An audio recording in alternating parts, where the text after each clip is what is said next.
Okay, it's like 1,000 degrees out here in this Florida weather. So, how y'all doing?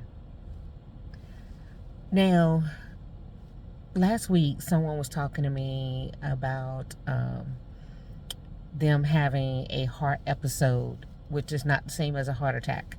And this is a vegan person, right? And so we had a whole list of conversations about why that could be. And then um, today I was contacted about somebody who found out that they had a mini heart attack, which again is not the same as a major heart attack, but there's evidence that they had a heart attack. And then I am driving in 100-degree weather, literally, plus the heat index. And I see someone jogging out here with no water or anything. And the first thing I think of is heat stroke. So, my topic for you right now is stroke and heart attack and some things that cause them.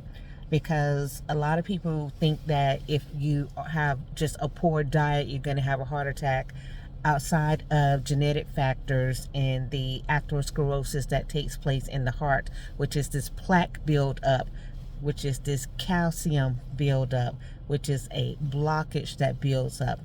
And again, what do they have? They have calcium beta blockers, to help with the heart attack, help open it up. But there's also people who are diabetics who do not realize that one of the things that happens when you're diabetic is this calcium type buildup occurs, and that leads to heart attack.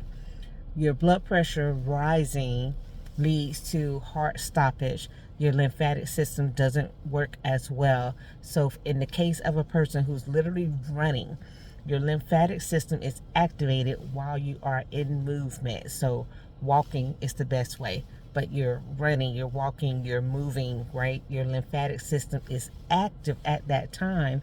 However, if you have these mini clots in your life, in your body, meaning in your legs, right? If you have these mini blockages and your blood pressure is being raised in this heat, often what happens is one of those little clots, it travels and it goes to someplace and occludes an artery, and it kind of blocks your heart, or it goes to your brain and it blocks the pathway and you have a stroke. So you have a heart attack or a stroke. Now, there's other ways people can have a heart attack, right? But those are some major things that happen. Now, is it important that people know this when they decide to go out in 100-degree weather and run without any fluids, without any hydration, without any way of balancing your sodium, potassium, chloride, your electrolytes, right? Without any way, because all of these play a factor in the work that's taking place to make your heart function, right? And you're not balancing that out with, you're getting them off balances, and sometimes you get too much potassium buildup, which too much potassium buildup is going to negatively impact your heart, right? It can lead to heart attacks. So, is it important for you to be hydrating out here in these streets while you're running and exercising in this weather? Yes, it is, for multiple reasons. Now, all that aside, people ask me what to take for a heart attack or stroke. Well, do I have herbal remedies for those things? Of course. One of the things that help, turmeric helps, right? Turmeric and ginger helps, right? Beetroot helps naturally, lowers the blood pressure, right? Little cayenne pepper or regular pepper mixed in with the turmeric helps with the blood pressure. Ashwagandha reduces stress, helps with blood pressure, lowering the blood pressure, lowering the risk, right? But aside from all of those, if it doesn't matter if you're taking anything, magnesium, doesn't matter if you're taking any of that. If you're doing other things such as taking steroids,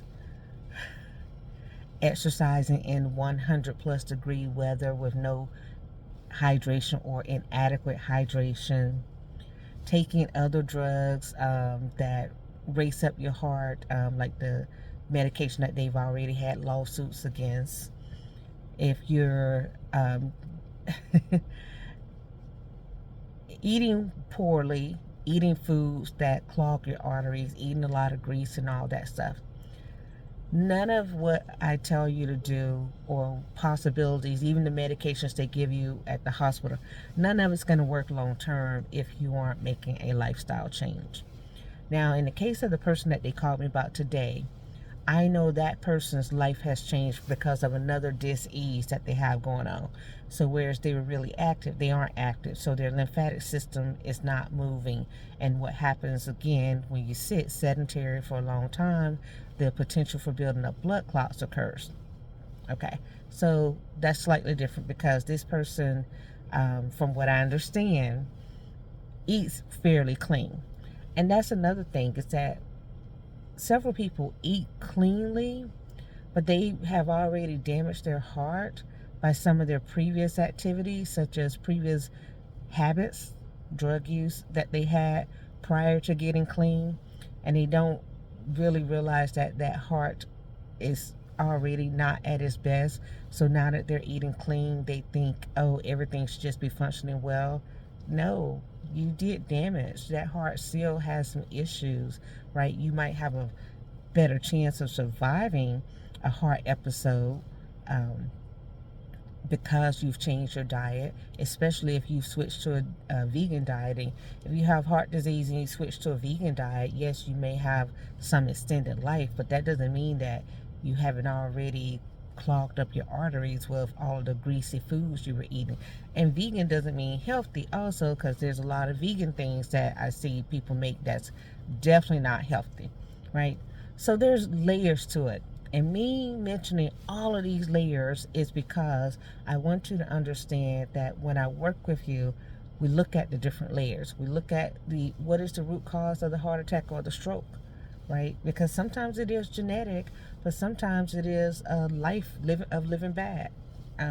Sometimes it is medication that you're on that side effects or heart attacks. And, there's multiple layers to it. Herbs and things like that, they help. Medication helps. But again, if you're looking at long term, you have to look more than just at give me a pill or a capsule or whatever. Now, can I supplement this? Can I supplement that? Yeah, you can, but that's not always the answer. Long video, but hopefully you got something out of it. Now I got to go in this store in this heat, and then I got another store to go to because y'all know. Ooh,